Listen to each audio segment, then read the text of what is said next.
Protecting your daughter is our priority.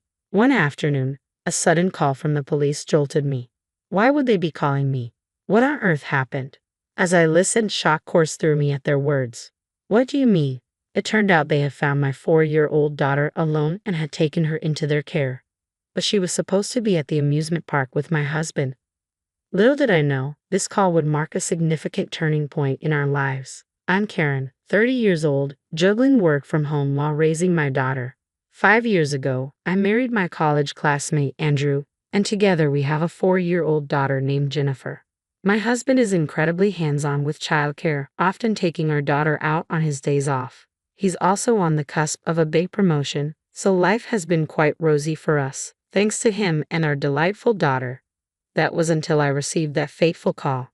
Today, we're going to the amusement park, Jennifer had exclaimed with excitement that Saturday. My husband, off work, had taken her, though I was meant to join. A last-minute work task foiled my plans. We're off. Have a great time, I called after them, watching as they held hands and headed to the car. All right, time to nail work today. It's going to be a good day, I murmured to myself as I retreated to my home office. 2 hours later, as I was about to take a short break, I noticed my phone ringing. Since it was lunchtime, I'd assumed it was my husband. However, the caller ID displayed an unknown number, leaving me on edge. Answering cautiously, I was greeted by the police, informing me they had found my daughter alone. But there was no way she'd be alone. She was supposed to be at the amusement park with my husband. Initially, I thought it was a prank. I decided to double-check with my husband. Hello, there's something I'd like to ask you, I began. What's up? He replied casually. Where are you and Jennifer right now? I inquired, my concern growing. We're at the amusement park, my husband answered, still nonchalant. My heart raced as I struggled to process his words. The police just called me, saying they found Jennifer. What's going on? What? Well, she's laughing next to me, he replied, sounding slightly unsettled. As long as you're together, that's fine, I said, trying to reassure myself. Can you put Jennifer on? No, she says she's too embarrassed, my husband responded. But she loves playing phone games and calling us when we're out. There's no way she'd be embarrassed, I countered, feeling my trust in my husband waver. Are you sure? It sounds like something Jennifer would do. Look, maybe Jennifer is tired too. Can we drop it now? My husband's eagerness to end the conversation only fueled my suspicion. Suddenly, I noticed something off. Wait, it's unusually quiet. There's no sound of laughter or amusement park rides in the background, I pointed out, my apprehension deepening. He claims they're at the amusement park, but could that be true? I'll see you at home then, I said, unable to shake the feeling of unease. With that, he hung up. As I pondered my husband's odd behavior and the unsettling silence, a nagging sense that something wasn't right consumed me. I realized I hadn't checked the GPS on my daughter's phone amidst the chaos of the police call. But it shows they're at the amusement park, I murmured to myself, surprised by the confirmation. The GPS confirmed they were indeed where they were supposed to be. However, the call from the police still left me uneasy. Worried yet suspicious, I decided to head to the amusement park. When I arrived at the Lost and Found Center, there she was, my daughter, chatting happily with a police officer. But as soon as she spotted me, tears streamed down her face. Dad said he'd wait for me on a bench and that I could go on any ride I wanted. I was playing, and then when I looked around, he was nowhere to be found, she sobbed. Concern gnawed at me as I listened to her story. I asked the staff for details. They had found my daughter wandering alone in the park. Despite several announcements calling for her guardians, no one showed up, prompting them to contact the police. Thankfully, she had a tag with her address and my contact details, allowing them to reach me quickly. Where could he be? What's he doing? My husband wasn't the type to abandon our 4-year-old daughter like this. Could he be in some sort of trouble? I shook off the unsettling thoughts as I focused on comforting my daughter. Mom, I took lots of pictures, she said, handing me her toy camera, a special gift from her grandfather. Even though it's just a toy, it can take real photos. Curious, I turned it on and scrolled through the pictures. You've got to be kidding me, I muttered under my breath as I came across a photo of my husband hugging an unfamiliar woman. My heart sank as more similar photos appeared, making me feel sick to my stomach.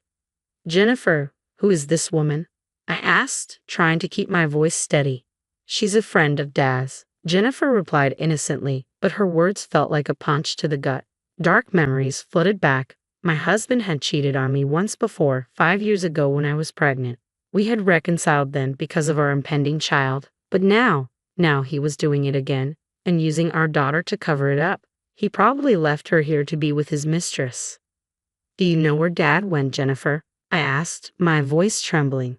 She shook her head, tears welling up in her eyes as she recounted how he had forcefully pushed her away earlier, telling her she was big enough to play by herself.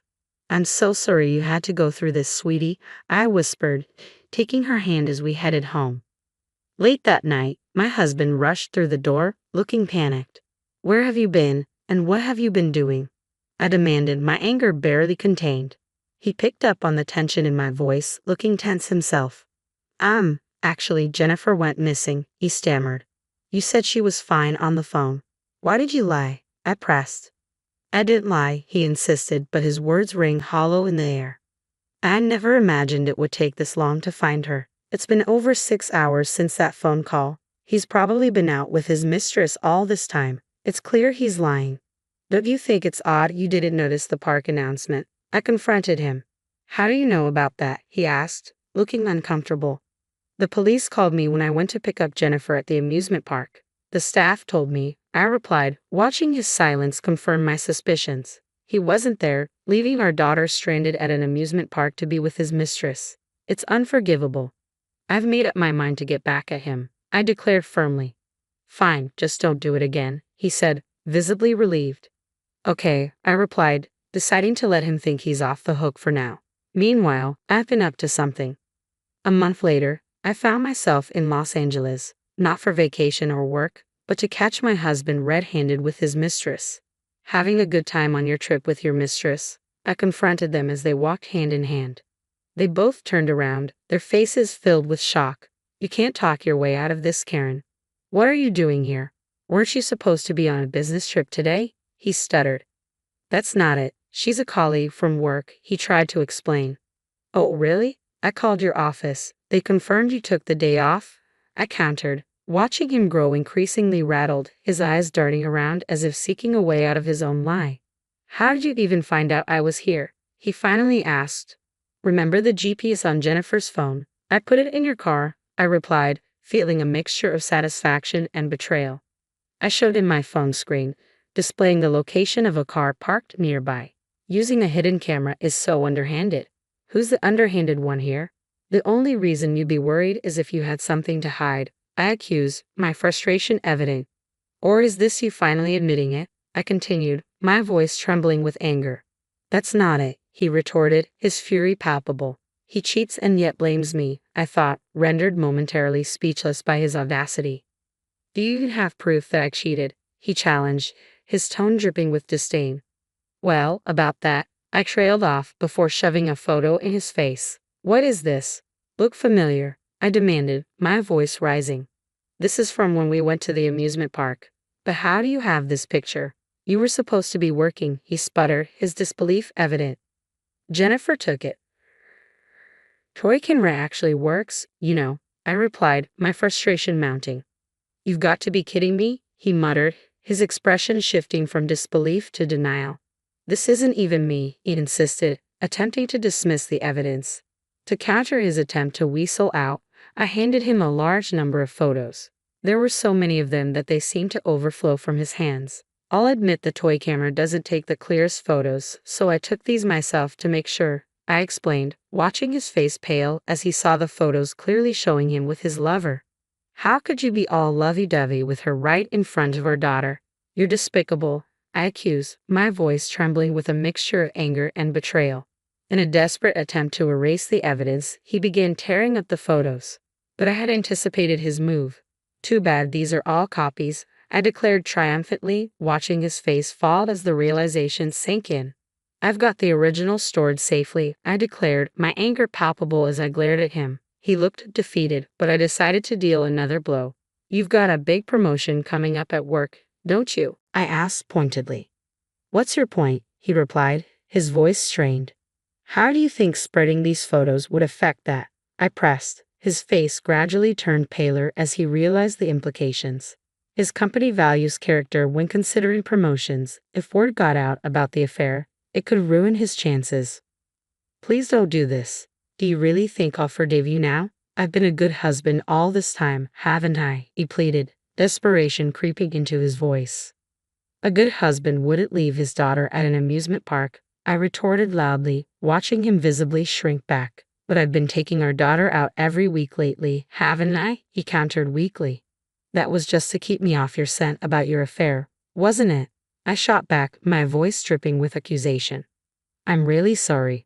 Just please don't tell my work, he begged, his almost tearful face failing to elicit any sympathy from me.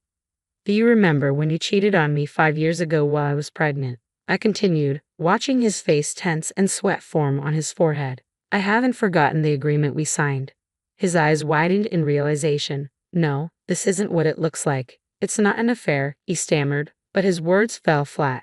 Then what is it? I demanded, my voice cold and unyielding. He fell silent, starting to cry, pathetic. Then go ahead and sign this, I said, thrusting divorce papers towards him. No, I don't want to break up. Who will take care of things at home if you're gone? He protested weakly. Staying together now is impossible, I stated firmly. I promise no more affairs, he screamed, his eyes bloodshot with tears, but his words didn't reach my heart. I'm not angry about the affair anymore, I replied calmly. What, so you're forgiving me? He asked hopefully. No, I replied firmly. What I'm angry about is you putting our daughter in danger. My husband fell silent, tears streaming down his face. And another thing, I continued, my voice steady, you don't have a place in anyone's life anymore. What do you mean? He asked, confusion evident in his voice. While you were gone, I told your parents, your coworkers, and everyone in your usual hangouts about what you've done. Everyone knows now, I explained. Hearing this, my husband buried his face in his hands, overwhelmed with despair. I don't even want to see your face, so make sure you fill this out, I said, handing him divorce papers. My husband looked up at me, his face a mess of tears and snot, resembling a child. I left him there and walked away. A month later, the news reached his company, and they revoked his promotion because of the agreement we had. He had to give up his assets with an additional $220,000 in damages and $400 a month in child support. He's barely making ends meet now, having to change jobs to a company with a terrible work environment just to earn a higher salary. He's working nonstop. Meanwhile, I've moved back to my parents' home with our daughter, doing my best as a single mom. Next year, my daughter will start preschool, and I'm looking forward to seeing her grow anew.